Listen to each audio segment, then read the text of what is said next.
All right, welcome. Today, we are diving into one of the most common cornerstone treatments for high blood pressure, diuretics. You've probably heard them called water pills, right? But how in the world does a pill that makes you pee more actually fix a problem with your blood pressure? Let's get into it. It really does seem kind of weird when you think about it. I mean, high blood pressure is this big, complex problem with your whole circulatory system, and the solution is a pill that just sends you to the bathroom more often? It feels totally disconnected, but stick with me, and I promise, by the end of this, that link is going to make perfect sense. Okay, so to get our heads around how any blood pressure medication works, we really only need this one simple equation. Blood pressure equals cardiac output times total peripheral resistance. The easiest way to think about this is like the plumbing in your house. Cardiac output, that's how much water is being pumped through the system. And peripheral resistance, that's how narrow or tight the pipes are. So to lower the pressure, you've got two options, right? You either reduce the amount of fluid in the pipes, or you find a way to make the pipes wider. Diuretics focus squarely on that first part of the equation, the cardiac output. Now, they don't make your heart pump weaker or anything like that. Instead, they cleverly reduce the total amount of fluid that's in your entire circulatory system. Less fluid in the pipes simply means there's less volume for the heart to push around, and, well, that leads to lower pressure. It's a really elegant approach when you think about it. So, how do these drugs actually pull this off? How do they get rid of all that excess fluid? Well, for that, we're going to take a little trip deep inside the body's master filtration system, the kidney. Everything we're about to talk about happens right inside these incredible organs, which are working around the clock 24/7 to manage your body's salt and water balance. Now, before we go any deeper, there's one key term we got to lock down: natriuresis. It sounds super complicated and scientific, but it's actually really simple. It just means the process of getting sodium out of the body through urine. This right here, this is the secret to how all diuretics work. At their very core, they are all designed to promote natriuresis.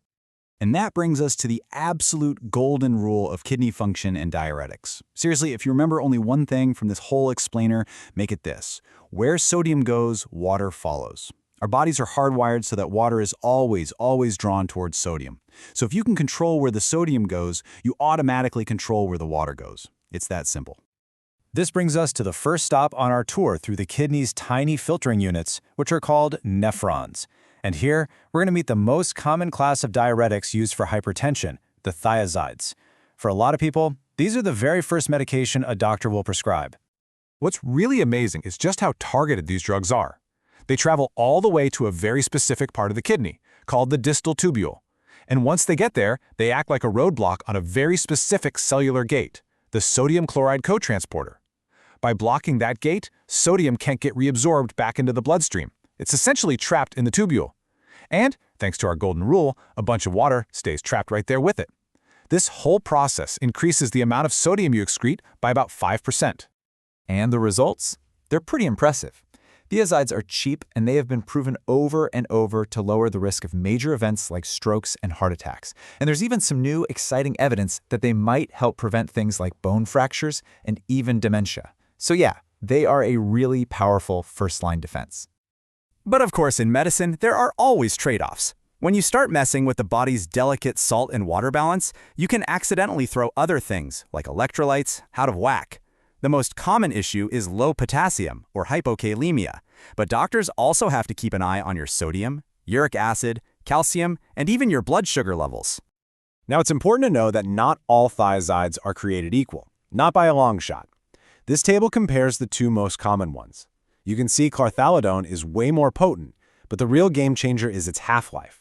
It stays active in your body for about 2 full days.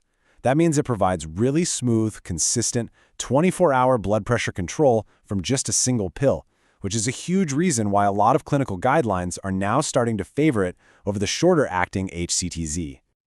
All right, next stop on our journey. Sometimes the gentle nudge of a thiazide just isn't going to cut it. For situations that require really serious fluid removal, doctors have to bring out the big guns, a much more powerful class of drugs called the loop diuretics.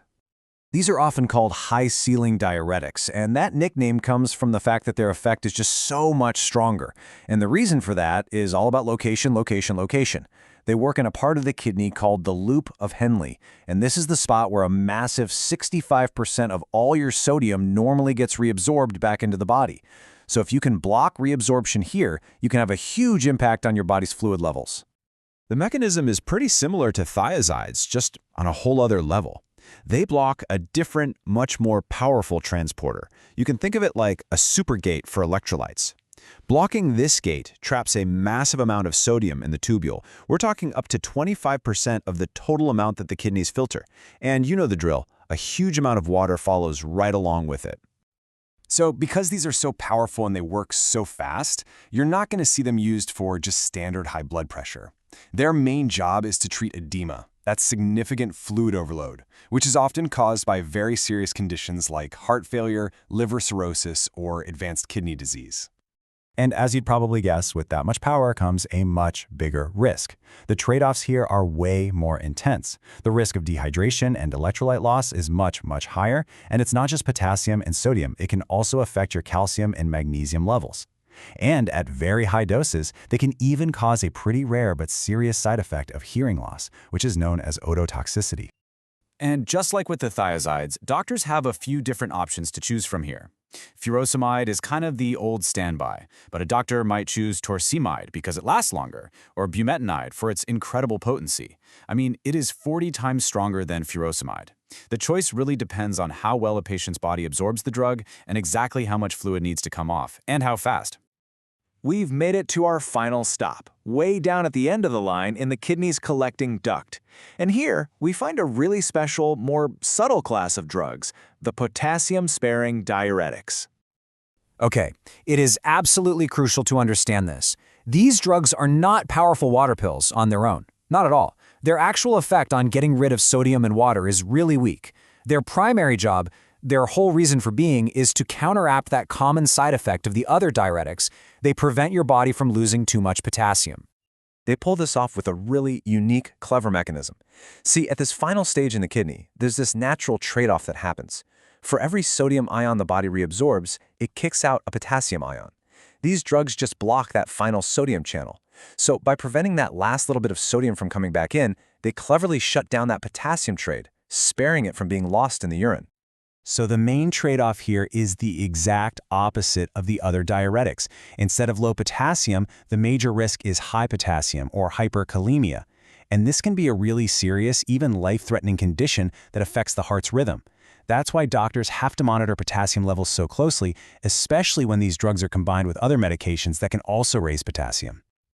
So, after our whole journey through the kidney, how does this all fit together in the real world?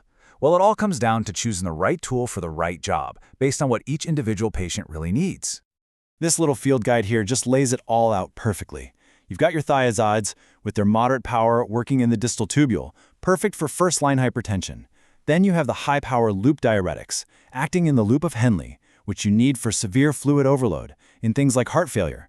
And finally, you have the low-power but super important potassium-sparing diuretics, working at the very end in the collecting duct, mostly to prevent potassium loss when used with the others. And that brings us right back to where we started, with that original equation.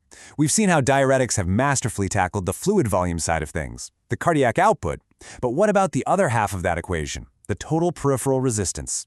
What happens when the problem isn't too much fluid, but pipes that are just clamped down too tight?